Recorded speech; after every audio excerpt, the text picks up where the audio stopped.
బాలకోటయ్య గారు నమస్తే సార్. నమస్తే కార్తీక్ గారు.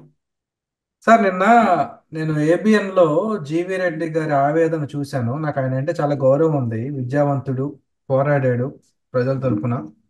అవన్నీ పక్కన పెడితే ఒక చిన్న ఆ, బాధ కూడా ఉంది. దేనికంటే సరిగ్గా 2 నెలల క్రితం అనుకుంటా, మీరు అదే టీవీ ఛానల్లో ఒక డిబేట్లో పోరాడిన వాళ్ళకి న్యాయం చేయాలి తెలుగుదేశం ప్రభుత్వం అని చెప్పి మీరు మీ ఆవేదన వెలబుచ్చినప్పుడు, అప్పుడు గట్టు మీద ఉన్న జీవిరెడ్డి, ఏ బాలకోటే ఆగవయ్యా, ఏం తెలుసు నీకు, మా సార్ కన్నా ఎక్కువ మాకన్నా ఎక్కువ పోరాడావు, అది ఇది అని తాడిట్టు లేచాడు మీ మీద ఆయన.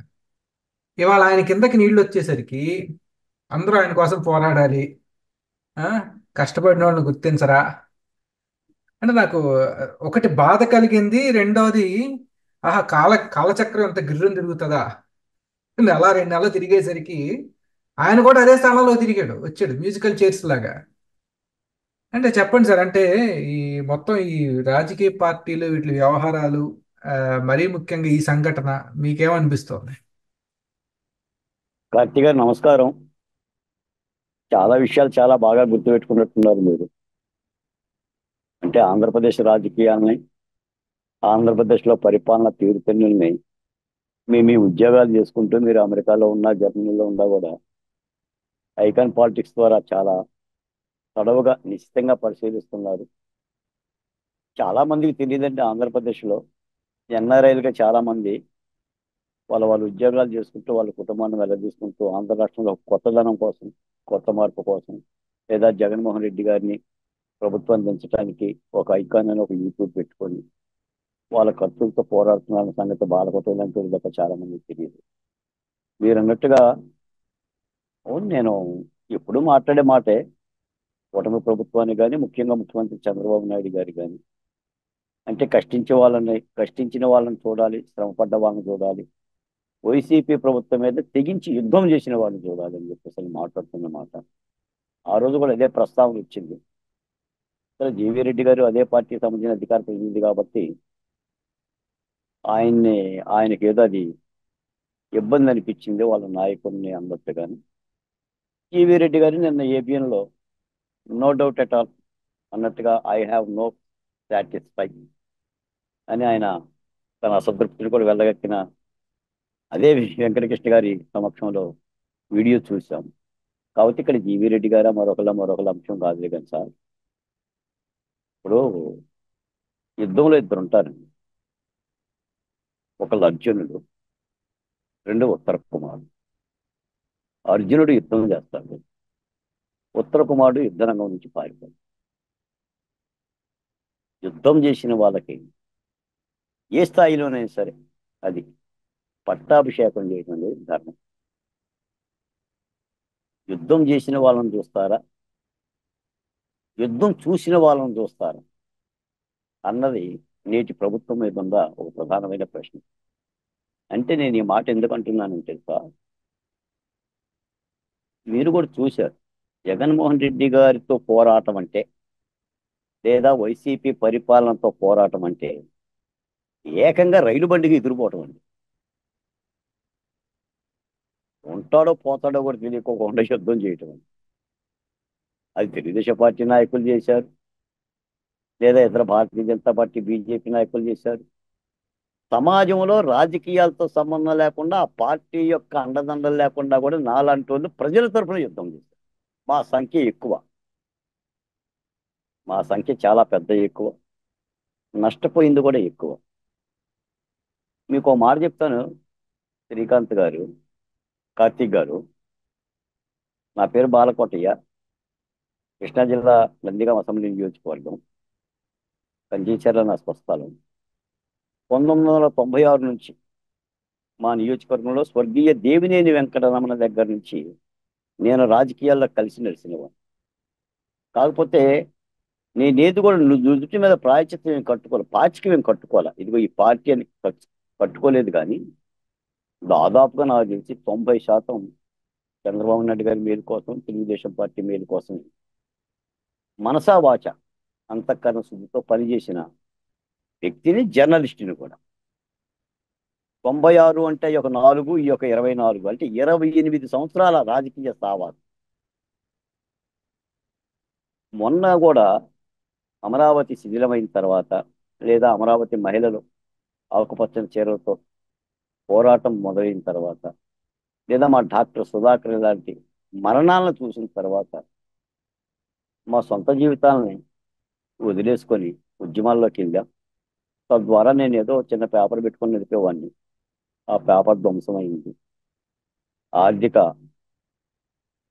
కుదుపులాట వచ్చింది. నా భార్య అంగన్వాడీ టీచరు, 11,400 రూపాయలు జీతం. ఆ జీతంతోనే బతుకుతున్న పరిస్థితి కూడా ఉంది.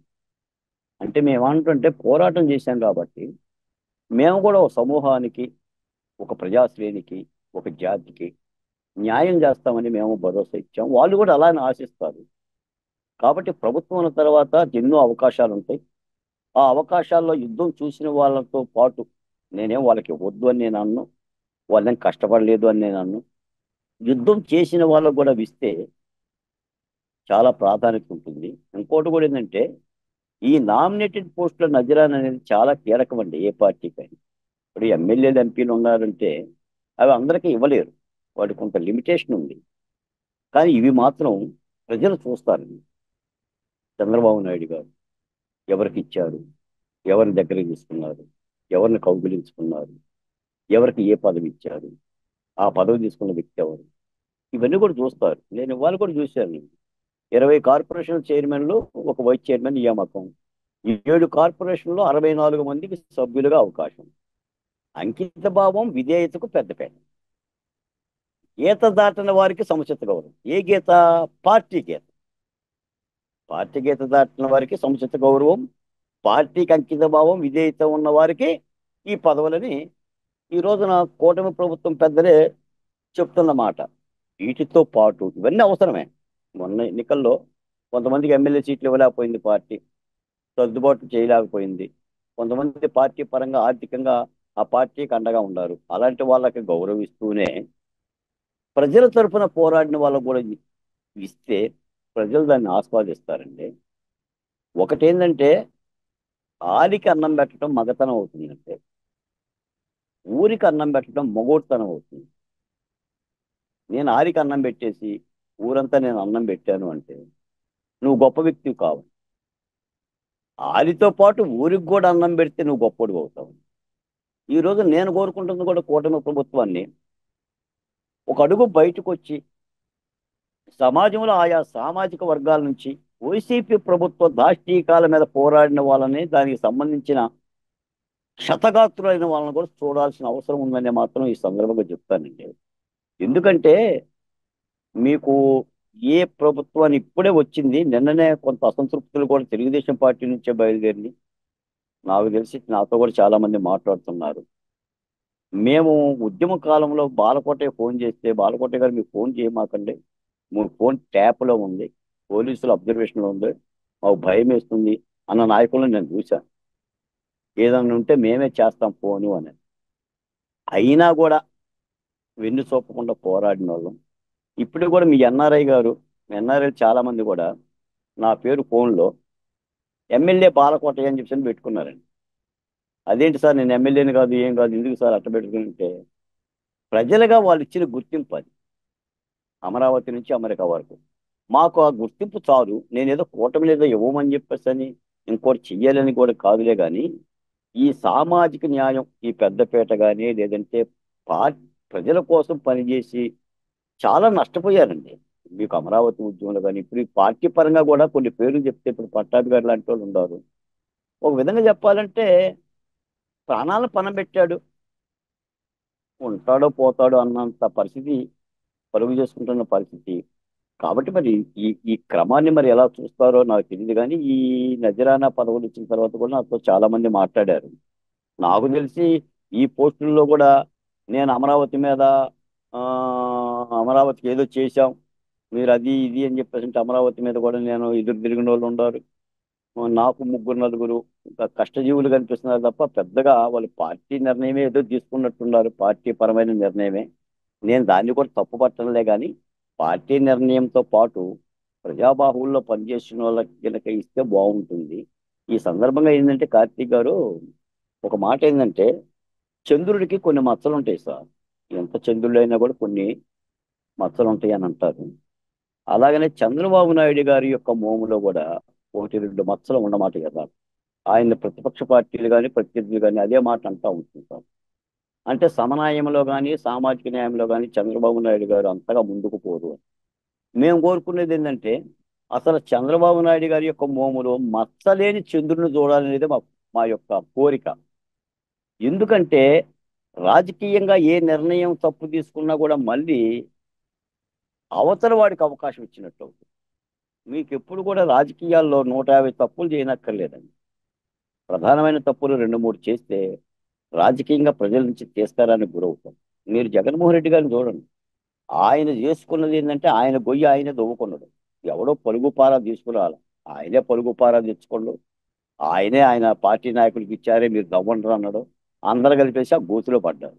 ఆయన కూర్చున్న చెట్టు నడుపుకోండు, ఆయన తింటున్న కంచంలో దుమ్మేసుకున్నాడు. అంటే ప్రజలు ఏదో చేస్తాడులే, ఏదో కష్టపడుతున్నాడు ఇచ్చిన అవకాశాన్ని పూర్తిగా దుర్వినియోగం చేయటంతో పాటు రాష్ట్రాన్ని కూడా అతలాకుతలం చేశాడు. ఇప్పటికీ అదే కోవలో ఉన్నాడు తప్ప ఎక్కడా మార్పు లేదు. కాబట్టి ఆ పార్టీ ఇప్పుడు ఏమవుతుంది, మునిగిపోతున్న నావ కాదు, అసలు మునిగిపోయే నావ. ఆర్ కృష్ణయ్య లాంటి వాడు కూడా రాజ్యసభకి రాజీనామా చేసి వెళ్ళిపోయిందంటే రాజ్యసభ సభ్యులండి వాళ్ళు మానవ సాదా సీదా వాళ్ళు కూడా కాదు. రాజ్యసభకి రాజ్యసభకి వెళ్ళిన సభ్యులు లేదా ఎమ్మెల్యే లాంటి వాళ్ళు ఎంపీ లాంటి వాళ్ళు కూడా బాయ్ బాయ్ జగన్మోహన్ రెడ్డి గారు చెప్పిన మాటలు వెళ్తున్నారంటే ఆయన యొక్క నాయకత్వం యొక్క శైలిని ఇక్కడ అర్థం చేసుకోవాలి.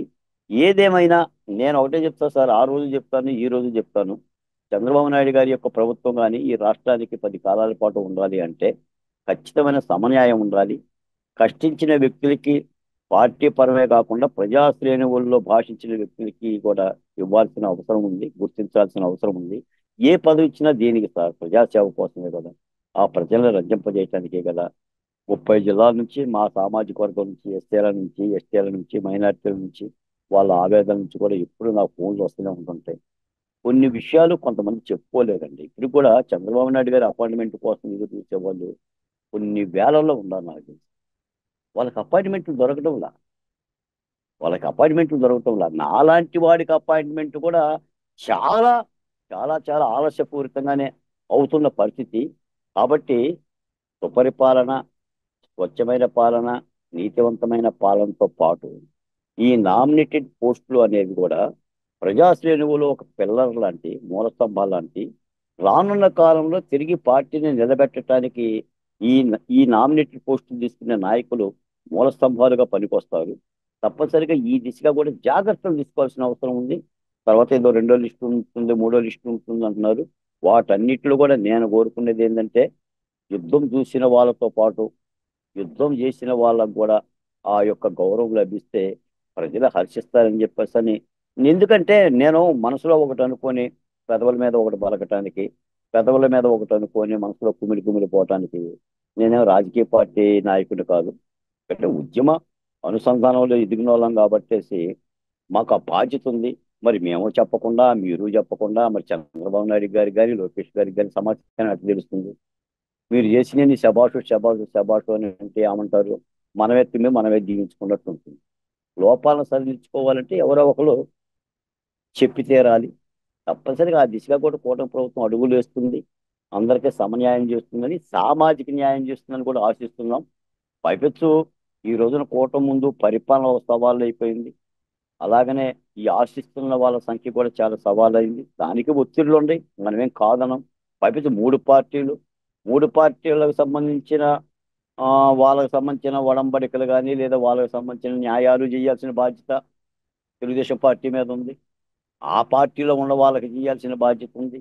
అలాగనే బయట శక్తుల నుంచి కూటమి విజయానికి చంద్రబాబు నాయుడు గారు అరెస్ట్ అయినప్పుడు మీరు చూశారు కదా సార్. చంద్రబాబు నాయుడు గారు అరెస్ట్ అయినప్పుడు సమాజం పోరాడింది పెద్ద ఎత్తున. గచ్చిబౌలిలో 1,00,000 మందితో సభలో కానీ లేదంటే ఆంధ్రప్రదేశ్లో కానీ జగన్మోహన్ రెడ్డి గారిని వణికిచ్చిందండి ఆ ఉద్యమం. కాబట్టి కూటమి ప్రభుత్వ విజయ దరహాసంలో ప్రజలు చేసిన ఈ అణచివేతలకు వ్యతిరేకంగా ప్రజలు చేసిన తిరుగుబాట్లు, ఆ తిరుగుబాట్లకు నాయకత్వం వహించిన ప్రజాప్రతినిధులు ఉన్నారన్న విషయాన్ని మీ ద్వారా కూడా కూటమి ప్రభుత్వానికి, ముఖ్యంగా మా ముఖ్యమంత్రి గారికి మాత్రం ఈ విషయాన్ని చెప్పాల్సిన అవసరం ఉందండి. ఎందుకంటే మనం చెప్పాలి. చెప్పాలనుకున్న వాడు చెప్పాలి. అందుకని ప్రతిదాన్ని అపార్థం చేసుకోనక్కర్లా. మంచి కోరుకుంటున్నాం. కూటమిని గెలిపించిన వ్యక్తులు మొదటి భాగాన్ని ఉన్నాం కాబట్టి తప్పనిసరిగా ఆ దిశగా అడుగులేయాలని భావిస్తున్నాం సార్. రైట్. ధన్యవాదాలు సార్ బాలకోటయ్య గారు.